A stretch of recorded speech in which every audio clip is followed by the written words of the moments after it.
Udah on ini. Yang lain-lainnya nggak apa-apa aja. Udah. Ini nggak mati lagi.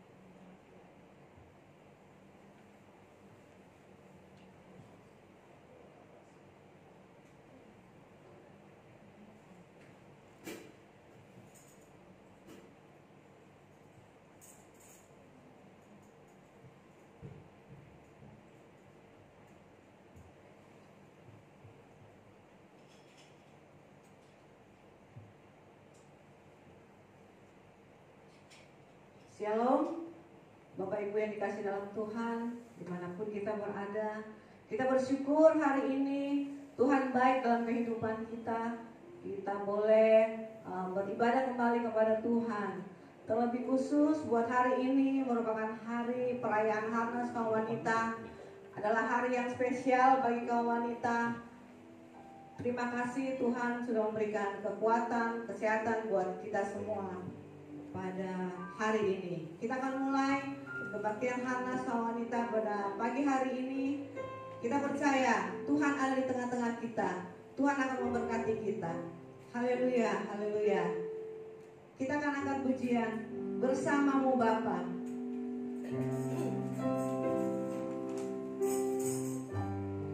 Haleluya. Tuhan ada bersama-sama dengan kita di setiap musim hidup kita. Kita percaya Dia tidak akan pernah meninggalkan kita. Dia selalu ada bersama dengan kita. Dan jangan pernah ragukan kasih-Nya dalam kehidupan kita. Haleluya, haleluya.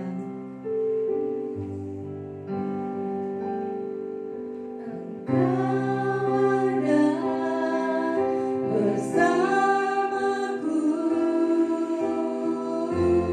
di setiap musim hidupku.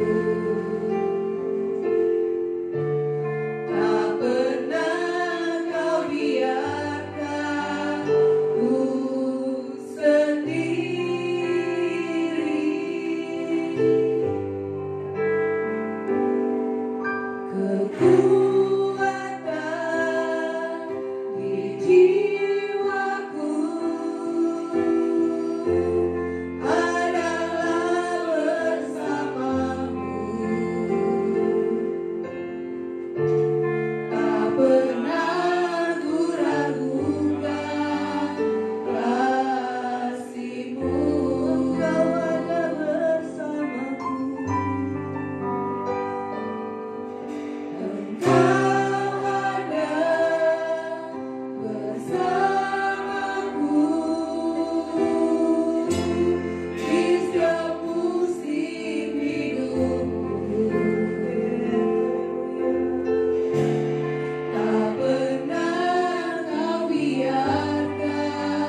dalam kehidupan kami.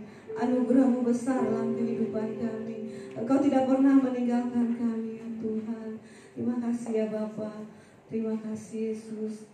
Terima kasih Roh Kudus. Saat ini Tuhan, kami akan buka kebaktian Harnas kaum wanita hanya di dalam nama Tuhan Yesus Kristus. Haleluya, haleluya.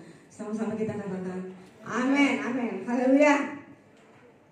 Kita akan angkat pujian. Kasih Allah tak berkesudahan, selalu baru setiap pagi.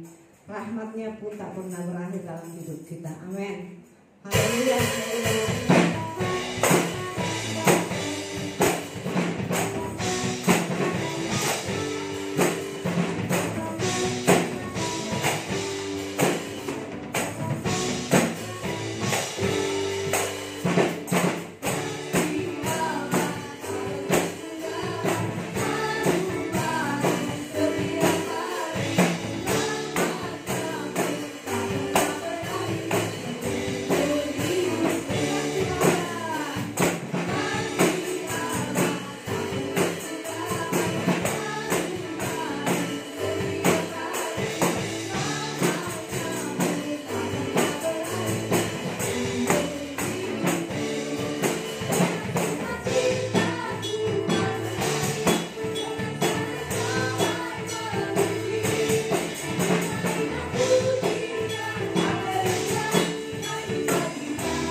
Ada satu sobatku yang setia, hanya Yesuslah.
kehidupan kita.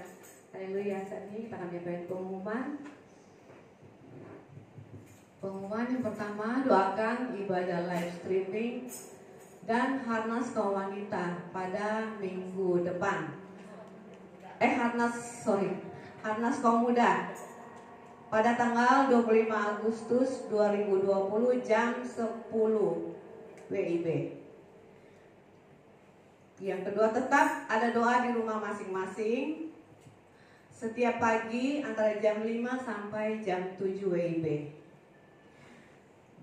Yang ketiga, doa malam melalui aplikasi Zoom akan dilaksanakan setiap hari Jumat pukul 19.00 sampai 20.00 WIB. Mari seluruh pelayan dan jemaat untuk bergabung dalam doa bersama ini. Yang keempat, jemaat Tuhan bisa mentransfer semua jenis persembahan, janji iman, dan persepuluhan di nomor rekening gereja di Bank BCA. Nomor rekeningnya 002-364-4123 atas nama GSA Kemuliaan Kebun Kosong. Transfer dapat juga dilakukan melalui kris BCA yang sudah dikirim melalui grup WA dan FB gereja. Terima kasih, Tuhan Yesus memberkati. Haleluya. Saat ini kita akan masuk dalam firman Tuhan. Mari kita akan angkat pujian kasih yang sempurna. Kasih Tuhan begitu sempurna dalam kehidupan kita. Haleluya, haleluya Yesus.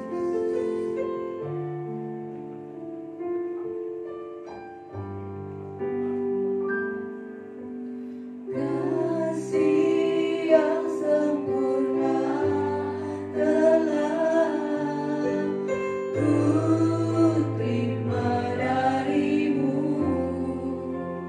bukan karena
kasih pada hari ini Tuhan, hari yang khusus spesial bagi kami Komanita Mariam di SDA Kemuliaan Kebun Kosong, di mana hari ini kami boleh merayakan Hari Nasional Komanita. Terpujilah bagi nama-Mu ya Tuhan. Kami berdoa kepadamu Tuhan untuk kebenaran firman Tuhan yang akan disampaikan. Biarlah firman Tuhan disampaikan dengan kuasa yang berasal daripada Tuhan. Hamba mendudukkan diri hamba kepada kuasa kebenaran firman Tuhan, sehingga setiap kata yang keluar dari mulut hamba-Mu itu adalah kata-kata firman yang diurapi oleh Tuhan, sehingga boleh mendatangkan hormat dan kemuliaan bagi nama Tuhan. Doa hamba-Mu untuk semua yang mendengarkan kebenaran firman Tuhan, yang menyaksikannya, biarlah Tuhan juga akan mengurapi dengan kuasa Tuhan. Dalam berkat nama Yesus kami berdoa mengucap syukur, menyerahkan pemberitaan firman Tuhan ke dalam tangan-Mu. Haleluya, amin. Puji Tuhan, shalom. Puji nama Tuhan. Satu sukacita yang luar biasa bagi kami, di mana Komanita Mariam kami boleh merayakan Hari Nasional Komanita. Walaupun wanita-wanita yang ada di rumah, saudara-saudara jemaat Tuhan ada di rumah, tetapi mari sama-sama kita mau mendengarkan kebenaran firman Tuhan. Puji Tuhan, Departemen Nasional Komanita pada tahun ini, tahun 2000, memberikan satu tema yang luar biasa, yaitu tentang perawatan. Tentang perawatan. Kita membaca dulu di dalam 1 Petrus 5 ayat 2 sampai ayatnya yang keempat.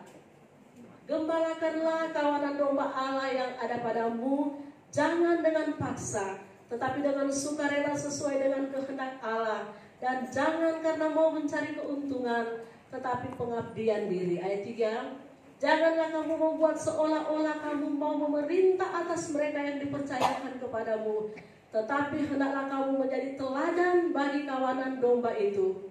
Maka kamu apabila Gembala Agung datang, kamu akan menerima mahkota kemuliaan yang tidak dapat layu. Puji nama Tuhan, jemaat yang dikasih oleh Tuhan, wanita-wanita yang terpuji, yang diberkati oleh Tuhan.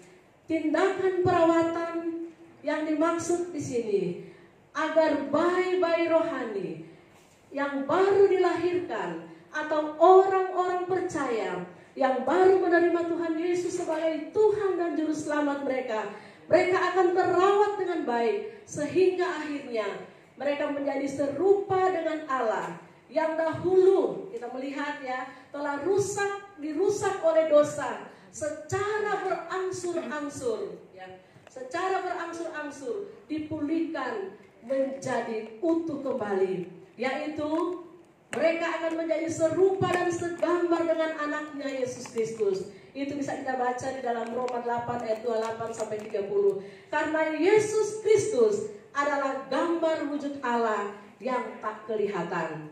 Dikatakan juga sebab Allah itu roh adanya. Tindakan perawatan dalam perjanjian baru diilustrasikan oleh peran seorang gembala yang baik. Bukan gembala upahan, tetapi gembala yang baik, gembala yang bertanggung jawab, ya, yang memimpin domba-dombanya. Dikatakan terhadap kawanan domba dalam 1 Petrus pasalnya yang kelima ayat 2 dikatakan gembala yang sejati, ya, ayat 4 dikatakan bahwa ayat-ayat itu sudah kita baca, tetapi kita mau melihat bahwa gembala yang sejati yang dahulu kala yang ada di Palestina, mereka memiliki 3 sifat yang kita bisa belajar bersama-sama. Yang pertama dikatakan bahwa gembala yang sejati yang pada waktu itu berada di Palestina pada zaman kuno, yang pertama seringkali mereka tidak bisa pulang ke rumah karena harus membawa kawanan domba ke lokasi padang rumput untuk memberi makan. Dan pada umumnya dikatakan bahwa jauh, tempat itu jauh dari pemukiman, sangat jauh dari pemukiman, sehingga gembala yang sejati ini mereka dikatakan bahwa mereka harus sering sekali tidak pulang ke rumah karena mereka harus membawa kawanan domba gembalaan mereka ke padang rumput untuk memberi makan. Dan dikatakan juga dikatakan bahwa satu kali ya kita ingat dalam Alkitab saat Isai ayah Daud ya dahulu didatangi oleh Nabi Samuel untuk mengurapi calon Raja Israel. Isai sampai lupa bahwa ia masih punya anak satu lagi. Karena apa? Karena Daud jarang berada di rumah orang tuanya. Dia sering menghabiskan waktu menjaga kawanan domba yang ada di padang gurun. Dan yang kedua, sifat dari gembala yang baik. Gembala pada zaman dahulu yang ada di Palestina, mereka memiliki hubungan yang sangat dekat, sangat akrab dengan domba-dombanya. Ya, Yesus berkata bahwa biasanya di antara gembala dan domba saling mengenal suara masing-masing dengan sangat baik. Itu kita bisa lihat di dalam Yohanes pasal yang ke-10. Gembala di Palestina lebih menyatu dalam tanda kutip ya. Gembala yang ada di Palestina pada waktu yang dahulu lebih menyatu dan merasa setara dengan kawanan domba daripada masyarakat pada umumnya ya. Yang ketiga, yang sifat yang ada pada gembala yang ada di Palestina pada zaman dahulu, dikatakan seringkali si gembala yang ada di Palestina, mereka tidak bisa tidur dengan nyenyak, mereka tidak bisa tidur dengan baik. Karena apa? Karena mereka menjaga kawanan domba agar terselamatkan dari pencuri atau dari binatang-binatang buas yang ada di sekitar mereka. Jadi kita bisa melihat gambaran yang begitu luar biasa, di mana seorang gembala, seorang perawat, seorang yang merawat jiwa-jiwa adalah ada pengorbanan yang luar biasa. Bapak, Ibu, Saudara yang kekasih, kaum wanita yang diberkati oleh Tuhan, peran perawatan gembala atau pengembalaan mungkin menjadi satu jenis pelayanan yang porsinya sangat besar dari amanat agung Yesus Kristus ya. Dikatakan untuk Yesus mengatakan untuk menjadikan semua bangsa muridku ya. Di dalam Matius 28 di situ dikatakan bahwa jadikanlah segala bangsa muridku dan baptiskanlah mereka dalam nama Bapa, Anak dan Roh Kudus, dan ketahuilah aku akan menyertai kamu sampai akhir zaman. Kita melihat di dalam kebenaran ini ya, dikatakan dalam 1 Petrus pasal 5 ayatnya yang kedua, dikatakan bahwa ada 3 prinsip perawatan pengembalaan terhadap orang-orang yang Tuhan percayakan di dalam lingkaran pengaruh kita, atau di dalam pelayanan kita, atau di dalam kepemimpinan kita. Yang pertama kita melihat, yang pertama dikatakan prinsip perawatan atau pengembalaan terhadap jiwa baru atau orang-orang yang kita harus layani. Yang pertama dikatakan bahwa kasih harus menjadi dasar operasionalnya. Atau dengan kata lain, segala sesuatu yang kita perbuat harus dimotivasi dengan kasih yang berasal daripada Tuhan. Karena kasih itulah yang akan memampukan kita untuk dapat melakukan perkara-perkara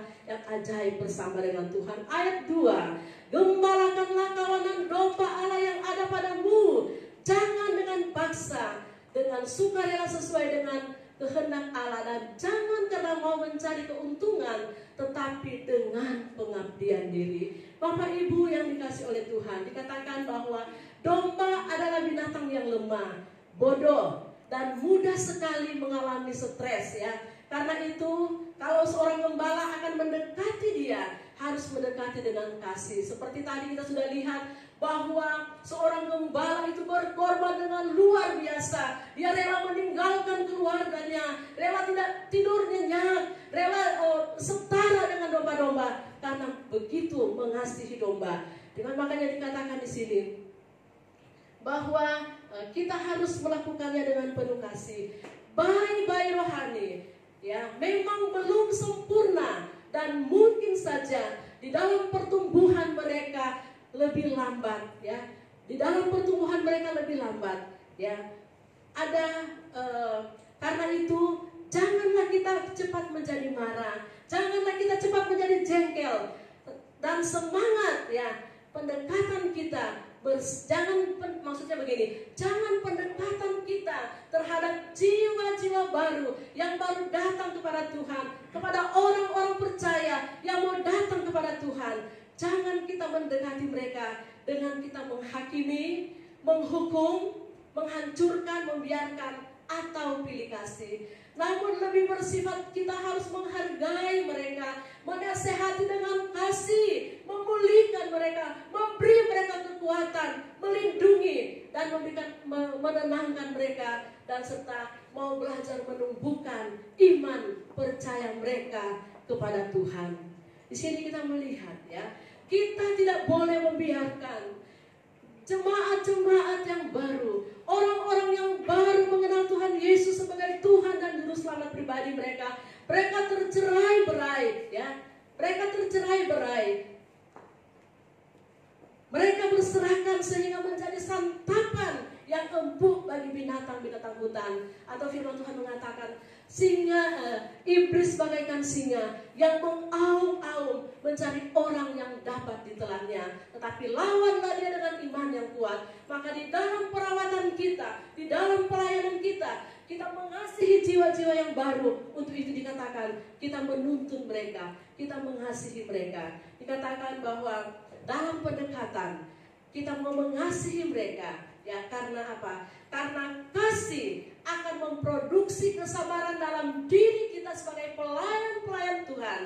Kita akan dimampukan untuk melakukan perawatan sampai jiwa-jiwa baru, sampai orang-orang percaya.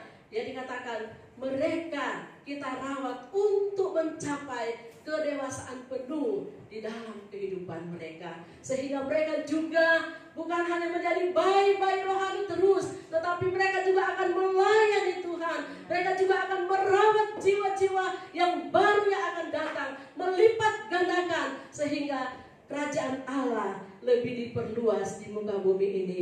Saudaraku yang terkasih, kita tidak boleh membiarkan, dikatakan tadi, mereka tercerai-berai sehingga mereka menjadi santapan empuk bagi iblis. Iblis akan memporak-porandakan iman mereka sehingga akhirnya mereka akan menjauh. Dikatakan kasih pasti akan menjadi tenaga yang sangat kuat ya untuk menolong jiwa-jiwa yang baru dengan penuh kasih dan kesabaran dan dengan ketekunan sampai mereka dikatakan bertumbuh dan berbuah-buah bagi kemuliaan nama Tuhan. Oh wanita yang dikasih oleh Tuhan, saudaraku yang kekasih, ya, kita berdoa kepada Tuhan, katakan Tuhan, berikanlah aku kasih-Mu Tuhan, sehingga kasih-Mu itu akan mendorong saya untuk tetap melayani Tuhan. Berikanlah aku kasih-Mu ya Tuhan, sehingga kasih-Mu itu akan mendorong saya untuk tetap mengabdikan diri saya untuk tetap melayani Tuhan. Puji nama Tuhan. Prinsip yang kedua dari perawatan atau pengembalaan dikatakan terhadap jiwa-jiwa baru atau orang yang baru yang kita layani, pimpinlah mereka yang kita layani dengan cara menjadi teladan. Amin. Pimpinlah orang-orang yang kita layani, pimpinlah jiwa-jiwa baru dengan kita menjadi teladan. Dikatakan dalam 1 Petrus 5 ayat 3, janganlah kamu berbuat seolah-olah kamu mau memerintah atas mereka yang dipercayakan kepadamu, tetapi hendaklah kamu menjadi teladan bagi kawanan domba itu. Bapak, Ibu, Saudara, jemaat yang dikasihi oleh Tuhan, di dalam kita merawat, mengembalakan, melayani orang-orang yang dipercayakan Tuhan, hindarilah 3 sifat buruk dalam perawatan. Karena sifat yang buruk ini yang akan membuat proses perawatan kita menjadi gagal. Yaitu pertama, jangan malas, jangan mencari keuntungan pribadi, dan jangan mau menjadi berkuasa atau sok berkuasa atas orang-orang yang kita layani. Namun sebaliknya firman Tuhan katakan, kita harus merawat mereka dengan rajin. Kita harus merawat mereka dengan sesuai dengan kehendak Allah. Berhati hamba, walaupun ya kadangkala di dalam pelayanan kita sukar, mungkin ada orang-orang yang tidak menghargai pelayanan kita, tetapi Tuhan memandang kita dengan kasih yang berasal daripada Tuhan. Menjadi teladan dalam pengabdian kita kepada Kristus, melayani Tuhan dalam kehidupan kita. Wanita harus memberikan pengaruh yang baik. Wanita harus memberi pengaruh yang baik di tengah-tengah keluarga, di tengah-tengah pelayanan yang dia lakukan. Rasul Paulus merupakan teladan yang baik di dalam perawatan kepada orang-orang percaya yang baru percaya kepada Tuhan. Kalau kita melihat dalam 2 Korintus pasal 11 23 sampai 28, saya kutip ayat 28, dikatakan begini. Dan dengan tidak menyebutkan banyak hal lain lagi, urusanku sehari-hari untuk memelihara semua jemaat, ya. Puji nama Tuhan. Prinsip yang ketiga dalam perawatan terhadap jiwa-jiwa baru dan orang-orang yang Tuhan percayakan bagi kita layani, yaitu bermitra dengan Tuhan sebagai gembala agung di dalam kehidupan kita. 1 Petrus 5 ayat 4 mengatakan, maka kamu apabila gembala agung datang, kamu akan menerima mahkota kemuliaan yang tidak dapat layu. Bapak Ibu jemaat yang dikasih oleh Tuhan, para wanita-wanita terpuji, Tuhan Yesus adalah pemilik daripada domba-domba itu.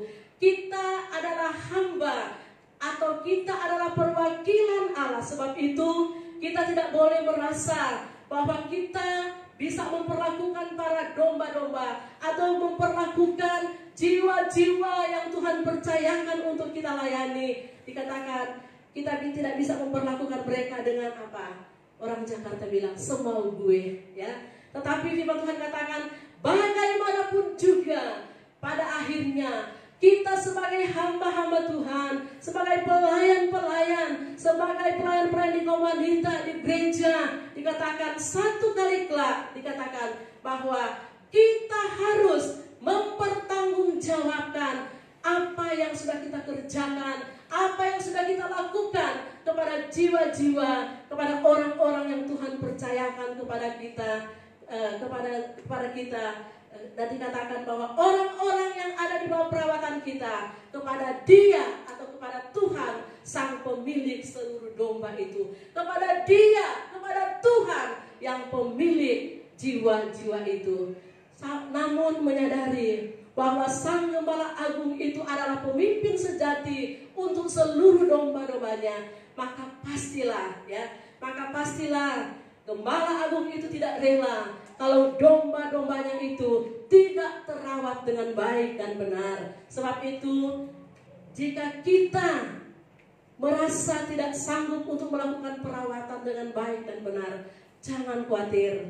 Bapak Ibu Saudaraku, jangan khawatir. Tuhan pasti akan menolong. Tuhan pasti akan memampukan kita sebagai hamba Tuhan, sebagai pelayan Tuhan, sebagai wakil-wakilnya, sehingga kita dapat memproduksi buah perawatan yang luar biasa. Karena itu, mintalah penyertaan Tuhan.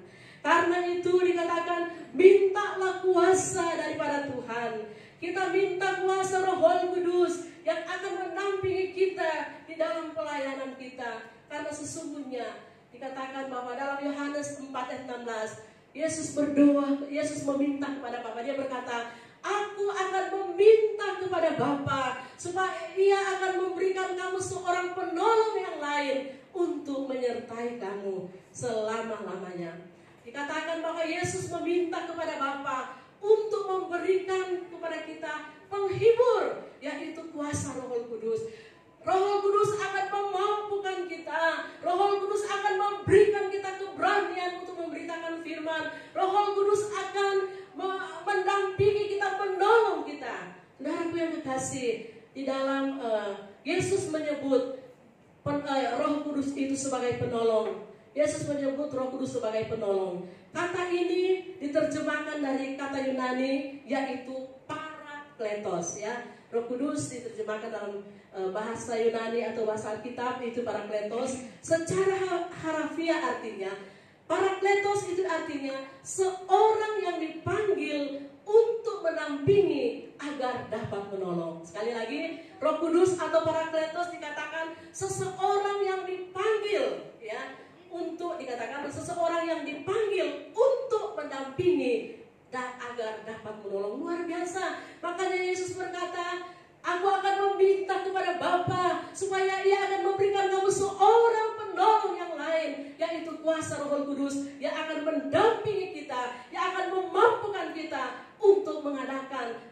Tuhan bagi jiwa-jiwa yang Tuhan percayakan kepada kita. Roh Kuduslah yang akan memampukan kita untuk kita boleh melayani Tuhan dengan penuh pengabdian, dengan penuh tanggung jawab, dengan motivasi-motivasi yang murni hanya untuk memuliakan nama Tuhan. Sehingga ada banyak orang yang di sekitar kita, mereka dihiburkan, mereka dikuatkan. Ada keluarga-keluarga yang sudah mulai merasa dingin di tengah-tengah keluarga mereka, mereka dipulihkan sehingga keluarga-keluarga Kristen juga boleh datang dan melayani Tuhan. Kita minta supaya Tuhan akan memperdayakan pemberdayaan Tuhan atas kehidupan kita. Tuhan akan pakai kita dengan luar biasa menjadi garam dan terang di tengah-tengah dunia ini. Dan kita minta juga kepada Tuhan, biarlah Tuhan akan memberikan kita keterampilan. Akan ada ide-ide kreatif yang keluar dari diri kita, yang keluar dari pemikiran kita, sehingga pelayanan kita di tengah-tengah, khususnya kaum wanita Maryam di tempat ini, agar pelayanan kita tidak monoton, tetapi ada ide-ide kreatif yang diberikan oleh Tuhan, sehingga pelayanan kita menjadi lebih efektif. Dikatakan bahwa agar kita dapat melakukan perawatan dengan berhasil, pasti Tuhan akan menolong kita. Bapak, Ibu, Saudara yang kekasih, kaum wanita yang diberkati Tuhan, jika kita setia menjalankan dengan baik dan benar, ayat firman Tuhan ini yang kita baca hari ini memastikan bagi kita, ya, bahwa kita nanti akan, firman Tuhan katakan, akan dikaruniakan upah atau mahkota kemuliaan yang tidak dapat layu oleh Sang Gembala Agung itu. Dalam ayat 4 mengatakan, maka kamu apabila Gembala Agung datang, kamu akan menerima mahkota kemuliaan yang tidak dapat layu. Selanjutnya dalam Kolose 3 ayat 23 dan 24 dikatakan, apapun juga yang kamu perbuatlah dengan segenap hati. Perbuatlah dengan segenap hatimu seperti untuk Tuhan dan bukan untuk manusia. Kamu tahu bahwa dari Tuhanlah kamu akan menerima bagian yang ditentukan bagimu sebagai upah. Kristus adalah Tuhan dan kamu hambanya. Oleh karena itu, Bapak Ibu yang saudara dikasih Tuhan, marilah kita melakukan tugas perawatan ini terhadap kita melakukan tugas pelayanan ini kepada orang-orang yang Tuhan percayakan bagi kita, sehingga lebih banyak lagi orang-orang akan dipulihkan, lebih banyak lagi orang-orang yang menerima Yesus sebagai Tuhan dan Juru Selamat pribadi kita masing-masing.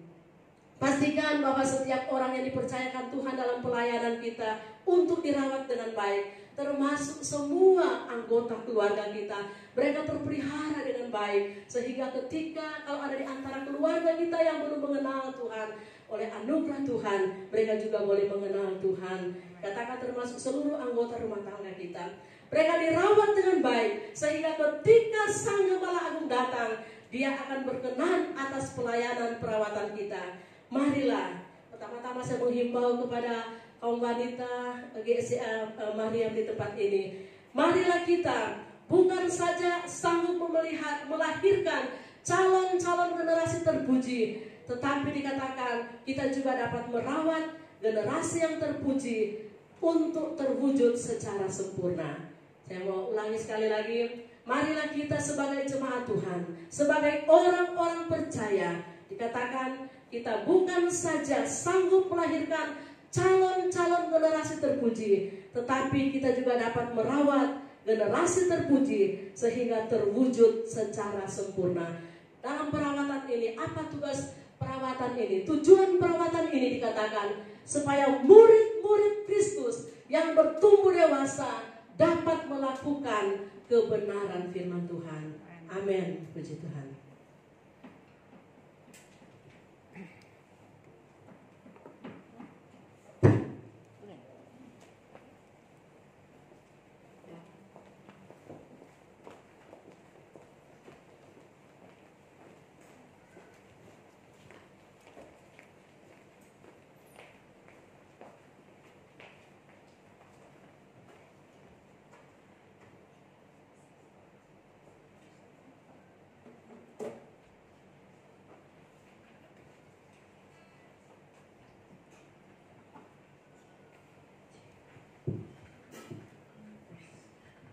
saat ini kita akan membawakan pujian-pujian Hamnas kaum wanita.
ikrar kaum wanita.